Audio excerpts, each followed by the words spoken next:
Commonwealth games 2022 में भारत के पदकों का खाता खुल गया है। बता दें, भारत को कॉमनवेल्थ गेम्स में पहला मेडल यानी सिल्वर मेडल मिल गया है। ये मेडल संकेत महादेव ने पुरुष वेट लिफ्टिंग में भारत के नाम किया है। संकेत महादेव ने 55 किलो भार वर्ग में सिल्वर मेडल जीता है। संकेत ने स्नैच और क्लीन एंड जर्क को मिला कुल 248 किलो वजन उठाते हुए सिल्वर मेडल अपने नाम किया है। उन्होंने पहले राउंड यानी स्नैच में बेस्ट 113 किलो वर्ग उठाया था। इसके बाद दूसरे राउंड यानी क्लीन एंड जर्क में 135 किलो वर्ग उठाकर मेडल अपने नाम किया है। संकेत महादेव ने अपना परफॉर्मेंस एक्सपीरियंस शेयर करते हुए बताया कि उनकी बॉडी सपोर्ट नहीं कर पाई, जिस वजह से उनको सिल्वर मेडल मिला है। वो 4 साल से गोल्ड मेडल के लिए तैयारी कर रहे थे। वो चाहते थे कि वह देश के लिए पुरुष वेट लिफ्टिंग में गोल्ड मेडल लेकर आए। दिल्ली में अखिल भारतीय जिला विधिक सेवा प्राधिकरण की बैठक का आयोजन किया गया, जिसमें प्रधानमंत्री नरेंद्र मोदी और चीफ जस्टिस ऑफ इंडिया ने शिरकत की। यह पहला मौका था जब प्रधानमंत्री नरेंद्र मोदी और चीफ जस्टिस ऑफ इंडिया एक साथ एक मंच पर एक साथ मौजूद रहे। प्रधानमंत्री मोदी ने सम्मेलन को संबोधित करते हुए कहा कि न्याय प्रणाली में टेक्नोलॉजी के महत्व को बढ़ाने की जरूरत है। टेक्नोलॉजी के महत्व से ही लोग अपने अधिकारों की लड़ाई लड़ सकते हैं। टेक्नोलॉजी के जरिए अपने कंप्यूटर पर बैठकर अपने घर बैठे ही संविधान की प्रस्तावना हो या न्याय प्रणाली की स्पष्ट धाराएं हैं, उन्हें समझ सकता है। चीफ जस्टिस ऑफ इंडिया ने भी सम्मेलन को संबोधित किया। उन्होंने कहा कि बहुत कम लोग हैं समाज में जो न्याय प्रणाली तक की लड़ाई लड़ पाते हैं। आधे से ज्यादा लोग तो न्याय प्रणाली तक पहुंच ही नहीं पाते और न्याय को सहते रहते हैं। उन लोगों के अंदर जागरूकता फैलाने की जरूरत है, जिससे वे अपने अधिकारों में लड़ाई लड़ सकें। यही आधुनिक समय में टेक्नोलॉजी का महत्व है, जिसको हमें आगे बढ़ाने की जरूरत है। रुपए का रेवेन्यू आना था, इस हद तक ऑक्शन गया हमारा। 6000 करोड़ की जगह 9500 करोड़ रुपए। तो इस तरह एक साल में नई पॉलिसी के तहत सरकार की आय 1.5 गुने से ज्यादा बढ़ जाती, करप्शन खत्म हो जाता। लेकिन नई पॉलिसी आने से इन लोगों ने जो भ्रष्टाचार मचा रखा था वो रुक गया, किसी को फेल किया गया। एक एक करके इन्होंने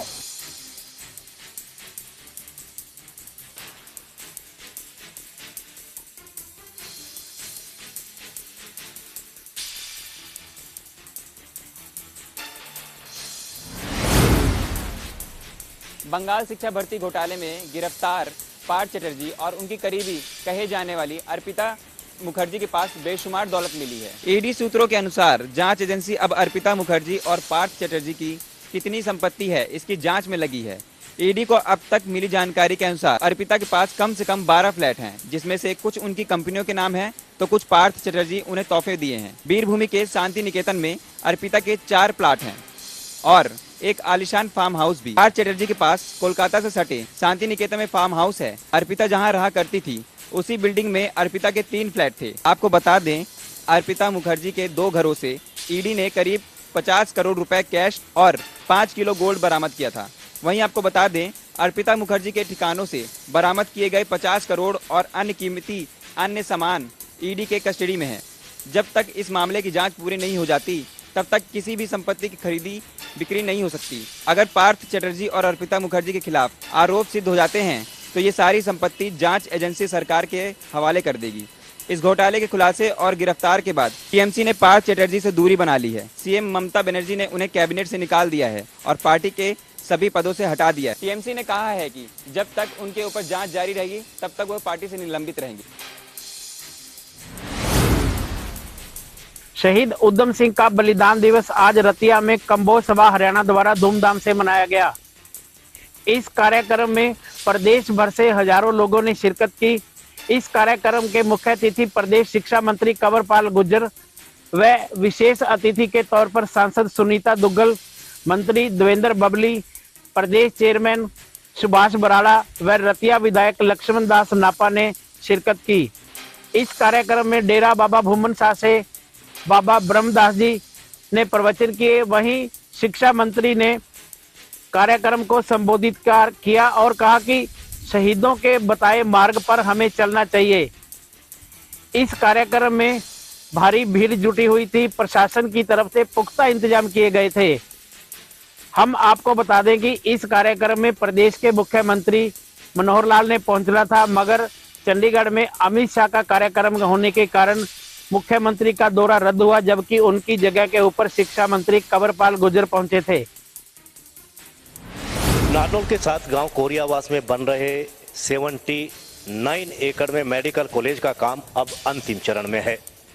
दिसंबर 2022 को इस बिल्डिंग का काम कंप्लीट हो जाएगा और अगले साल से यहां मेडिकल की क्लासें और ओपीडी शुरू होने की पूरी उम्मीद है।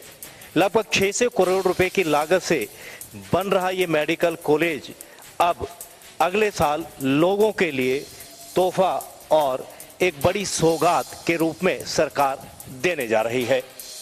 इसमें जहां 720 बेड का हॉस्पिटल होगा, तो वहीं 14 ऑपरेशन थिएटर बनाए गए हैं और 20 ऐसे स्पेशल वार्ड जो बनाए गए हैं, जिन्हें स्पेशल वार्ड जो चाहिए, स्पेशल रूम जो चाहिए, उसका निर्माण यहाँ किया गया है।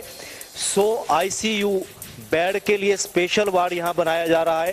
300 करोड़ रुपए का जो बजट है सरकार ने, वो अलग से यहाँ निर्धारित किया है, जिसमें जो मेडिकल कॉलेज के लिए जो इंस्ट्रूमेंट आएंगे, मशीनें आएंगी, उसके लिए सरकार का बजट है।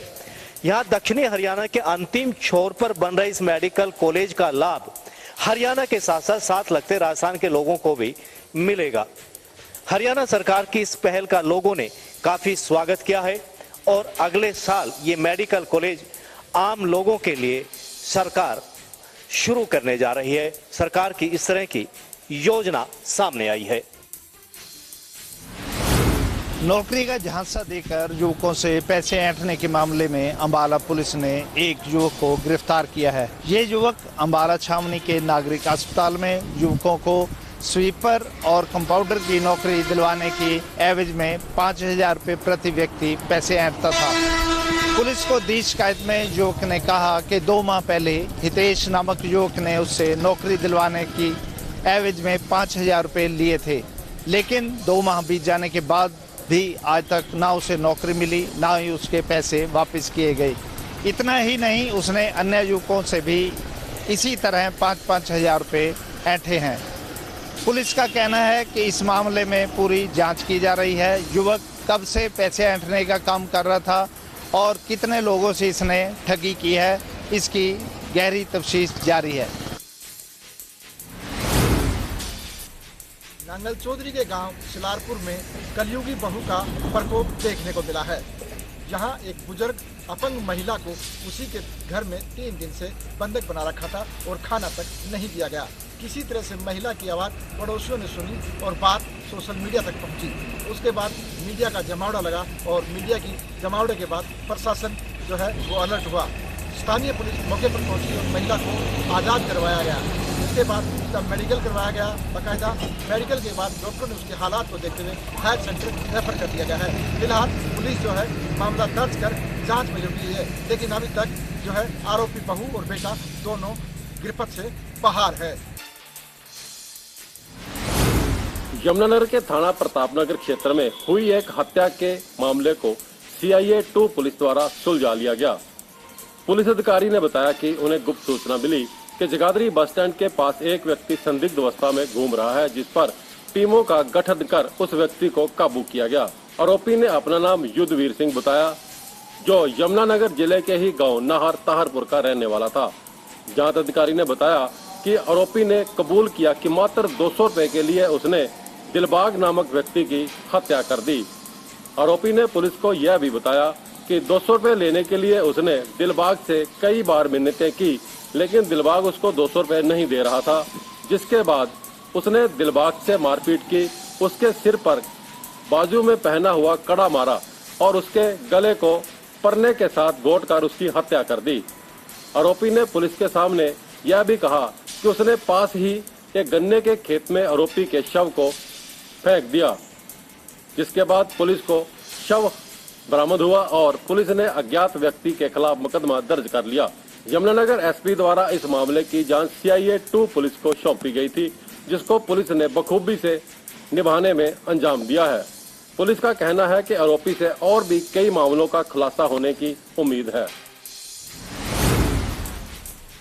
गोहाना में बारिश के चलते मीट मार्केट में बनी 2 दुकानों के बाहर का गिरा छज्जा बाल बाल बचे दुकानदार। आपको बता दें, गोहाना में देर शाम से ही लगातार हो रही बारिश के चलते गोहाना रोहतक रोड पर बस स्टैंड के सामने बनी बीट मार्केट में 2 दुकानों के बाहर का छज्जा गिरने से 2 दुकानदार जो है बाल बाल बच गए।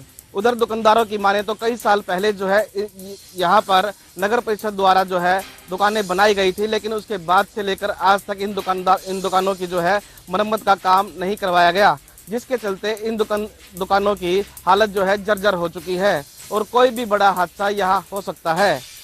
कल भी हुई बारिश से जो है 2 दुकानों के बाहर का छज्जा गिर गया, जिसके चलते एक दुकान के बाहर रखे कई मुर्गों की मौत हो गई और उधर इस पूरे मामले में जो है दुकानदार भी बाल बाल बच गए। अब दुकानदारों ने अधिकारियों से मांग की है कि जल्द से जल्द यहाँ बनी सभी दुकानों की जर्जर हो चुकी हालात को ठीक कराया जाए, ताकि कोई बड़ा हादसा यहाँ ना हो।